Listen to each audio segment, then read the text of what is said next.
Hello and welcome friends, कैसे हो आप सब। उम्मीद करता हूँ आप सब ठीक होंगे। दोस्तों, आज का हमारा विषय है वेदरिंग। शुरुआत करते हैं अपने विषय की, इनकी टॉपिक की। मानव या किसी प्राणी के सहयोग से किसी चट्टान का अपने ही स्थान के ऊपर टूटना अपक्षय कहलाता है। ठीक है। थोरनी महोदय ने अपक्षय की एक परिभाषा दी है। चट्टानों के अपने ही स्थान पर विखंडन और अपघटन को अपक्षय कहते हैं। अपक्षय को मूल रूप से तीन भागों में बांटा जाता है। पहला है फिजिकल वेदरिंग, केमिकल वेदरिंग और बायोलॉजिकल वेदरिंग। सबसे पहले देखते हैं हम फिजिकल वेदरिंग। भौतिक अपक्षय को यांत्रिक अपक्षय भी कहा जाता है। भौतिक अपक्षय वह प्रक्रिया होती है जिसमें मानव व कोई भी रासायनिक व जीवों आदि का हस्तक्षेप नहीं होता। और भौतिक अपक्षय कई चीजों से संभव हो पाती है जो कि निम्न है। इसमें देखते हैं, सबसे पहले है इंसोलेशन, सूर्यता। शुष्क व उष्ण क्षेत्रों व मरुस्थलों आदि में जहाँ पर दिन के समय में दैनिक तापमान बहुत ज्यादा होता है, जिससे उस स्थान की चट्टानें बहुत अधिक ताप के कारण गर्म हो जाती है और फैलने लगती है। परंतु उसी स्थान पर रात के समय में जब एकदम से तापमान गिर जाता है, जिससे चट्टान सिकुड़ जाती है, और रोज यह प्रक्रिया होने के कारण उस उसी स्थान पर वो चट्टान टूटने लगती है। चट्टान में इस तरह के तनाव से दरारें होने लगती है, जैसे देख सकते हैं आप, फोटो में दिखाया गया है। और चट्टानें बड़े बड़े टुकड़ों में टूटने लगती है, जिसे पिंड विच्छेदन भी कहा जाता है। ठीक है। जब चट्टानें सूर्य ताप के कारण टूटने लगती है, जिससे बंदूक से निकली गोली की जैसी आवाज आती है। ठीक है। कई चट्टानें ताप के कारण बड़े बड़े खंडों में ना टूटकर छोटे छोटे कणों में टूटती है। इस इस प्रक्रिया को कणिकाम्य प्रक्रिया कहते हैं। ठीक है दोस्तों। कई चट्टानें ताप की उत्तम चालक नहीं होती, और जब उन पर ताप पड़ता है तो उस चट्टान की परतें निकलने लगती है और प्याज के छिलके की तरह उसकी परतें निकलती है, जिससे पल्लवीकरण या अपक्षयकरण कहते हैं। ठीक है। ये देख सकते हैं आप, वो चट्टान एकदम टुकड़ों में ना टूटकर छिलकों के पर प्याज के छिलकों की तरह टूटती है इसके अंदर। इसमें दूसरा है दोस्तों, पाला। यानी कि जो फिजिकल वेदरिंग है उसका दूसरा घटक है पाला, फॉरेस्ट, फ्रोस्ट। उच्च अक्षांशों में जहां तापमान कम रहता है, वहां पर दिन के समय चट्टानों की दरारों में पानी भर जाता है, और जब रात के समय तापमान 0 डिग्री से कम चला जाता है, तब वह पानी जम जाता है। और पानी जब बर्फ में बदलता है, तब वह एक घन वर्ग जगह ज्यादा घेरता है। यानी कि जैसे यदि पानी दिन के समय इतने भाग में भरा हुआ है, और रात के समय अगर वो जमेगा तो वो अपने से ज्यादा जो स्थान है वो घेरता है। और रोज यह प्रक्रिया होने के कारण चट्टानों के अंदर दरार आती है, और चट्टानें अपने स्थान पे टूटने लगती है। ठीक है। इस तरह की टूटने की प्रक्रिया को तुषारी अपक्षय भी कहते हैं। ठीक है। इस पाला के कारण जब चट्टानें भौतिक अपक्षय में टूटती है तो इसे तुषारी अपक्षय भी कहते हैं। अगला है प्रेशर रिलीज या दाब मुक्ति। कई चट्टानें भारी दाब व ताप के कारण अन्य चट्टानों के नीचे दबी रहती है, और समय के साथ वह दाब के कारण वह अन्य चट्टानों में दरारें लाने लगती है, जिससे अन्य चट्टानें टूटने लगती है। इसका मतलब यह है कि जैसे कोई चट्टान है यहाँ पे अ, दबी हुई है, और किसी भारी चट्टान ऊपर उसके ऊपर दबी हुई है, तो नीचे उसके दाब लगता है। और उस ऊपर वाली चट्टान के ऊपर जब अपक्षय होता है और वो चट्टान टूटने लगती है, तो उसका भार है वो कम हो जाता है, और जो ये चट्टान है, ये उसको चट्टान को ऊपर धकेल देती है और तोड़ने लगती है, और फिर अपक्षय दूसरी चट्टान के ऊपर होता है।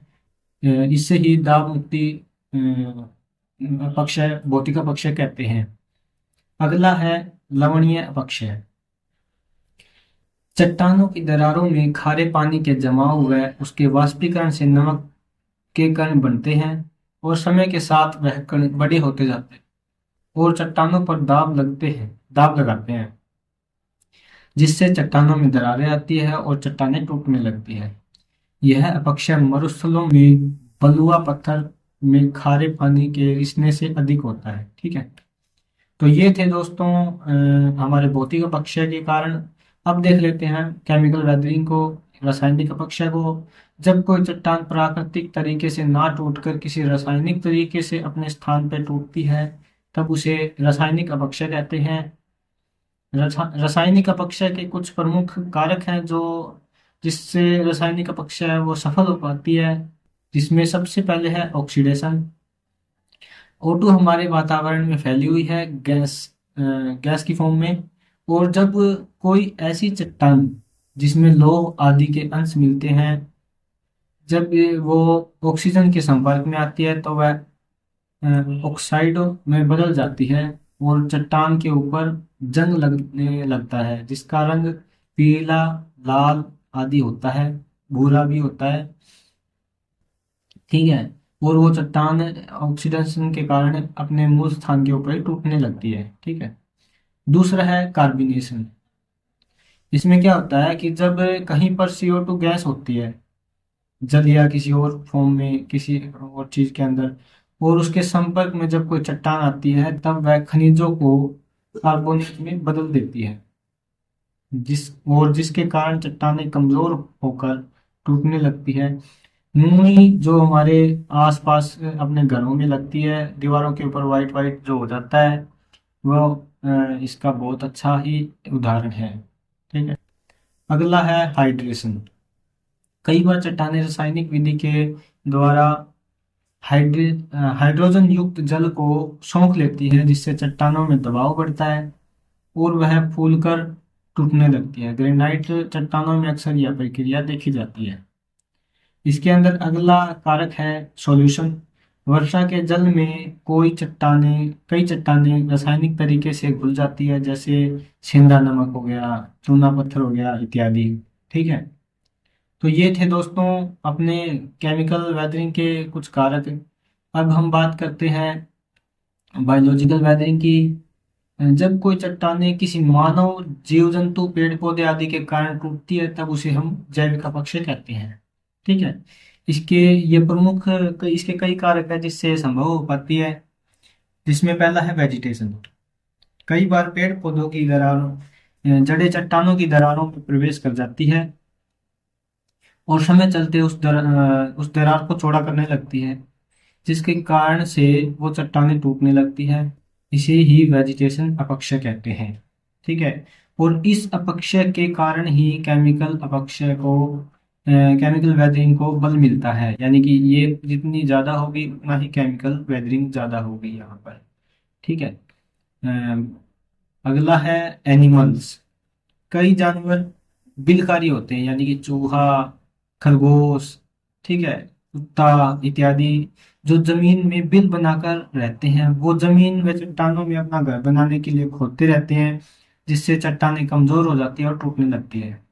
कई बार ये जानवर बिल में मल के द्वारा अ, अम्ल निकालते हैं, जिससे रासायनिक अपक्षय को बल मिलता है, यानी कि वो अपने बिल के अंदर मल कर देते हैं, मल मूत्र करते हैं, तब उससे रासायनिक अपक्षय है उसको बल मिलता है। ठीक है दोस्तों, अगला है मनुष्य।